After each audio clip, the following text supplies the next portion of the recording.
Good evening, I'm Dory Marlin. And I'm Greg Floyd. Voters' opinions are changing fast, and now the same goes for one candidate's strategy. We're talking about the race in the 20th Congressional District. A new Siena poll out today has Democratic newcomer Scott Murphy cutting deeply into the big lead once held by veteran Republican Jim Tedisco. The two are now almost neck and neck in the race for Senator Kirsten Gillibrand's former congressional seat. When asked who would you vote for if the special election were held today, 45% of district voters polled said Tedisco, 41% said Murphy. That is, of course, a 4-point spread with a margin of error that is close to 4 points. That is a big change from just 2 weeks ago when Tedisco was up by 12, 46 to 34%. Marcy Natal reports on the big changes in store for the Republican camp.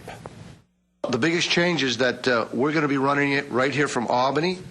I'll be fully in charge of it. Republican Jim Tedisco announcing from his campaign headquarters in Half Moon that he is now taking the reins of his campaign for the 20th congressional seat. Those individuals out in Washington understand government and politics, but they don't understand the people of the 20th Congressional District as well as I think I do and the people who are on my staff. This new strategy comes after a Siena Research Institute poll released today shows Tedisco's opponent, Democrat Scott Murphy, has slashed into Tedisco's huge lead, placing the two in a near-dead heat. While I would certainly rather have a 4-point lead than be trailing by 4 points, 4 points with 19 days to go, this is a jump ball. We're building a lot of momentum. This grassroots campaign has really been energized. I think people are responding to our message of middle-class tax cuts and getting people back to work. Our campaign, I have to tell you, is not surprised that at this point we have a 4-point lead. But 46% of the 20th district is Republican. So why is Tedisco slipping?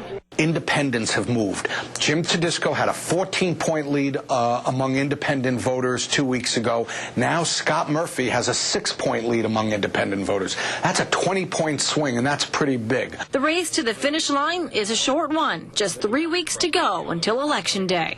The last 19 days of this campaign are going to be fiercely fought on both sides by the Tedisco campaign and the Murphy campaign. Marcy Natal, CBS 6 News.